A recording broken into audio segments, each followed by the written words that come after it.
Students, today we discuss our next topic of directing is element of directing. As we already discussed about meaning of directing, importance of directing, and today we discuss about elements of directing. As we already discussed meaning and importance, and now elements of direction or directing. There are four basic elements of direction and directing: supervision, leadership, motivation, and communication. First of all, we have to understand the importance of these elements, why these elements are required to fulfill or to achieve a objective of an organization. As we already know about the importance of directing, and we know that directing initiate action. So when we talk about various elements such as supervision, motivation, leadership, communication, all these activities are helpful. All these activities are helpful to achievement of organizational goal. First of all, we start from supervision. Supervision is the function of assuring that the work is being done as per plan and instruction. अब इसका मतलब क्या हो गया? Supervision वो function है जो ये इंश्योर करता है कि जो भी प्लान बनाए गए हैं और जो भी इंस्ट्रक्शन दिए गए हैं उनके अकॉर्डिंग काम किया जा रहा है या नहीं.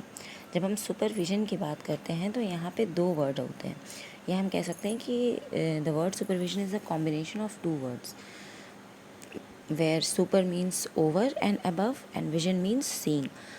ओवरऑल मीनिंग क्या हो गई सुपरविजन की? Seeing the activities of employee from over and above, यानी कि जो भी सबॉर्डिनेट्स हैं उनकी एक्टिविटीज़ को सुपरवाइज़र या जो भी सुपीरियर्स हैं जब वो ओवरसी करते हैं या उसको चेक करते हैं तो ये सुपरविजन कहा जाता है. जब हम बात करते हैं सुपरवाइज़र के रोल की कि सुपरवाइज़र का रोल क्या है या सुपरवाइज़र का इम्पोर्टेंस क्या है, तो कुछ बेसिक सी चीज़ें आती हैं. जैसे सुपरवाइज़र एज अ प्लानर, मतलब वो प्लान करता है चीज़ों को, एक्टिविटीज़ को प्लान करता है. एज अ मैनेजर, जो भी एक्टिविटीज़ हैं उनको मैनेज करना, वो इंस्ट्रक्शंस देना. As a guide, as a leader, as a mediator, as an inspector, check करना चीज़ों को. एज अ काउंसलर, मतलब ये कुछ उसके फंक्शंस हैं कि जो भी हम बात करते हैं सुपरवाइज़र की, उसका रोल क्या है होता है या वो कैसे काम करता है. अब जब हम फंक्शंस की बात करते हैं तो फंक्शंस में आ जाते हैं प्लानिंग एंड ऑर्गेनाइजिंग. सुपरवाइज़र का काम क्या होता है? प्लान करना चीज़ों को और उन एक्टिविटीज़ को ऑर्गेनाइज करना. Provision of working condition provide कराना, लीडरशिप देना, मोटिवेट करना, कंट्रोलिंग एक्टिविटी को परफॉर्म करना, एक लिंकिंग पिन की तरह काम करना. या हम कह सकते हैं कि एक जो सुपरवाइज़र होता है वो मैनेजमेंट और सबॉर्डिनेट के बीच में एक ब्रिज की तरह काम करता है. अब जो सुपरवाइज़र है वो मैनेजमेंट के सजेशंस, उनके कंप्लेंट्स, उनकी जो भी उन्होंने प्लान्स या पॉलिसीज़ फॉर्मुलेट की हैं उन चीज़ों को सबॉर्डिनेट्स तक पहुंचाता है. और सबॉर्डिनेट्स के जो भी एक्सपेक्टेशंस होते हैं, उनके जो भी हम कह सकते हैं कि उनके कंप्लेंट्स हैं, उनको वो मैनेजमेंट तक कन्वे करता है. Reporting, introducing new work method, ये सारी चीज़ें सुपरवाइज़र के बेसिक फंक्शन होते हैं. जैसे अभी हम लोगों ने रोल के बारे में देखा कि कुछ बेसिक से रोल हैं इसके, कि वो एक मैनेजर की तरह या एक प्लानर की तरह वर्क करता है. अब मैनेजर या प्लानर की तरह वर्क करने का मतलब क्या हो गया कि वो जो भी सबॉर्डिनेट्स हैं, जो भी वर्कर्स उसके अंडर में काम करते हैं, उनसे वो कम्युनिकेट करता है. जो भी प्लान्स एंड पॉलिसीज़ होती हैं, डिसीजंस होते हैं किसी भी ऑर्गेनाइजेशन के मैनेजमेंट के, उनको वो कन्वे करता है, उनसे कम्युनिकेट करता है. और वहीं as a guide and learner भी वो काम करता है. एज अ गाइड का मतलब क्या हो गया?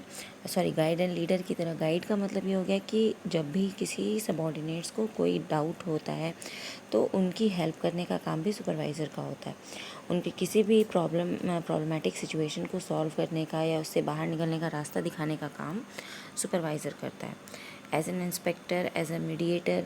मीडिएटर अभी हमने बताया कि एक लिंकिंग पिन की तरह काम करता है, एक ब्रिज की तरह काम करता है मैनेजमेंट और सबॉर्डिनेट्स के बीच में। अब बहुत इम्पॉर्टेंट फंक्शन होता है सुपरवाइज़र का, या हम अगर बात करें कि सुपरवाइज़र की क्या इम्पोर्टेंस होती है, जैसे कि यहाँ पे फंक्शंस की हमने बात करी। फंक्शंस की जब हम बात करते हैं तो फंक्शंस में यहाँ पे आ जाता है कि जो सुपरवाइज़र है वो ये इंश्योर करता है कि जो भी इंस्ट्रक्शंस दिए गए हैं, जो भी इंस्ट्रक्शंस इशू किए गए हैं, उन इंस्ट्रक्शंस को सही से सारे मिडिल लेवल पे और लोअर लेवल पे जो भी वर्कर्स काम करते हैं वो फॉलो करें।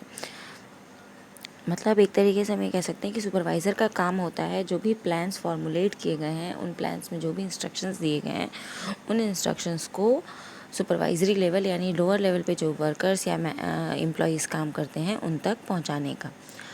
कंट्रोलिंग, जैसे यहाँ पे एक पॉइंट आया, फैसिलिटेट कंट्रोल। अब कंट्रोलिंग के हम जब चैप्टर पढ़ेंगे तब वहाँ हम इसको डिस्कस करेंगे। अभी आप ये सिर्फ समझिए, कंट्रोलिंग का मतलब होता है match between actual and planned output. जितना आपने एक्चुअली में अचीव किया है आउटपुट, या जितना आपका आउटपुट हुआ है और जितना आपने प्लान किया था, उन दोनों को मैच करना।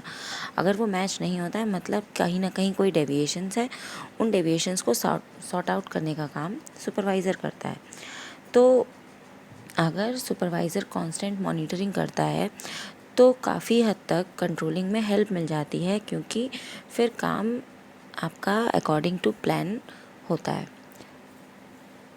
एक आपका है ग्रीवेंस हैंडलिंग पॉइंट है, या हम कह सकते हैं कि मेंटेन ग्रुप यूनिटी है, न्यू वर्क मेथड है। तो ये सारे पॉइंट्स जो हैं, ये छोटे छोटे से पॉइंट्स हैं जो कि इम्पोर्टेंस की बात करते हैं कि अब जैसे ऑप्टिमम यूटिलाइजेशन ऑफ रिसोर्सेज, कि जो भी रिसोर्सेज हैं ऑर्गेनाइजेशन में उन सब का ऑप्टिमम यूटिलाइजेशन करना। ऑप्टिमम यूटिलाइजेशन मीन्स हो गया कि बेस्ट पॉसिबल मैनर में वर्क को कंप्लीट कराना अपने वर्कर्स से, ताकि वेस्टेज कम से कम हो। या जब हम सुपरविज़न फंक्शन की बात करते हैं तो सुपरविज़न फंक्शन जो होता है वो ये इंश्योर करता है हर एक्टिविटी जो भी सबॉर्डिनेट परफॉर्म कर रहा है वो without any wastage of resources perform की जाए। तो इससे एक तरीके से डिसिप्लिन को भी वो लीड करता है। जब भी किसी ऑर्गेनाइजेशन में सुपरविज़न बहुत स्ट्रिक्ट होगा और प्रॉपर गाइडेंस मिलता है सुपरवाइज़र का, तो इससे एम्प्लॉई के अंदर भी या वर्कर के अंदर भी एक डिसिप्लिन आता है अपनी एक्टिविटीज़ को लेके, अपने परफॉर्मेंस को लेके, और वो उसको अच्छे से परफॉर्म करने की कोशिश करते हैं। एक पॉइंट हम लोगों ने भी जैसे पढ़ा कि जो सुपरवाइज़र होता है वो एक लिंकिंग पिन की तरह काम करता है या एक मीडिएटर की तरह काम करता है। तो एज ए मीडिएटर जब वो काम करता है तो वो एक ट्रू फीडबैक जो होता है वो सबॉर्डिनेट्स से लेता है और अपने मैनेजमेंट में जो हायर ऑफिशियल्स होते हैं उनके पास तक पहुंचाता है, और साथ ही वो अपने सबॉर्डिनेट्स का भी जो परफॉर्मेंस होता है उसका भी फीडबैक अपने सीनियर्स को देता है।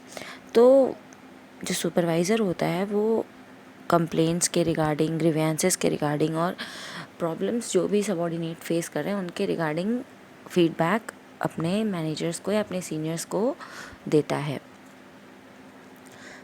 कम्युनिकेशन को इम्प्रूव करता है। बहुत हद तक हम ये कह सकते हैं कि जो सुपरवाइज़र होता है एज सुपरवाइज़र इम्प्रूव्स कम्युनिकेशन को वो इम्प्रूव करता है with the help of clarifying instructions and orders to all workers and employees.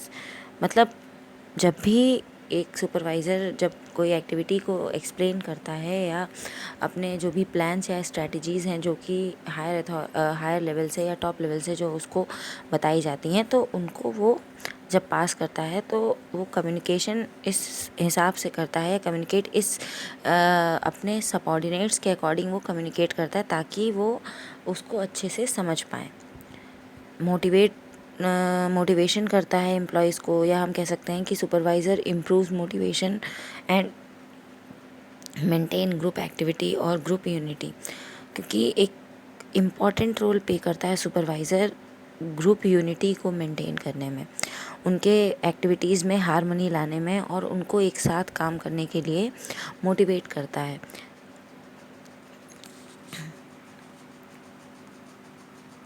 फिर हम आते हैं लीडरशिप पे, जो सेकंड एलिमेंट है लीडरशिप। जैसे कि आप यहाँ डिफरेंट डायग्राम्स देख रहे हैं, लीडरशिप के लिए हम लोग अलग से भी इस टॉपिक को डिस्कस करेंगे लीडरशिप को। अभी हम यहाँ सिर्फ आपको ब्रीफ बताएंगे।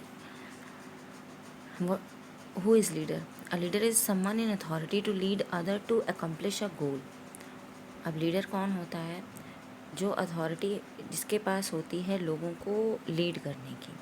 अ leader needs to be able to motivate other to accomplish goal while at the same time encourage other to work toward their own professional goals।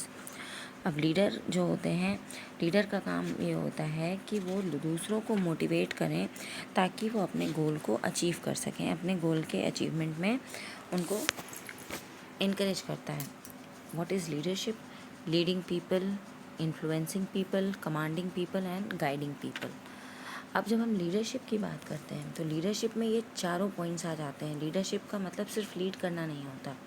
Leadership का मतलब होता है आप जिन लोगों को लीड कर रहे हैं वो आपके बिहेवियर से इन्फ्लुएंस हो और वो आपकी बातों को सुने, आपके बातों को समझें और आप उनको टाइम टाइम पे गाइड करते रहें। या हम एक सिंपल लैंग्वेज में कह सकते हैं कि leadership is a process of influencing the behaviour of people at work. लोगों के बिहेवियर को इन्फ्लुएंस करना लीडरशिप कहा जा सकता है। अब हम जब एक बात कहते हैं, लीडरशिप की टर्म की बात आती है यहाँ पे, तो एक सिंपल लाइन आपको हमेशा याद रखनी है कि leadership is a process of influencing. Simple सी चीज़ आपको हमेशा याद रखनी है, ये एक वन लाइनर की तरह भी आप याद रख सकते हैं कि leadership is the process of influencing and the influence is always for achievement of common goal. अब इन्फ्लुएंसिंग तो है, लेकिन वो इन्फ्लुएंसिंग कॉमन गोल के अचीवमेंट के लिए होनी चाहिए। देयर मस्ट बी मिनिमम 2 और more person present influencing your own behaviour is not a leadership. जब हम लीडरशिप की बात करते हैं तो एटलीस्ट 2 लोग या 2 से ज़्यादा लोग प्रेजेंट होने चाहिए, क्योंकि आप खुद के बिहेवियर में अगर कोई चेंज लाते हैं तो वो लीडरशिप नहीं कहा जाता।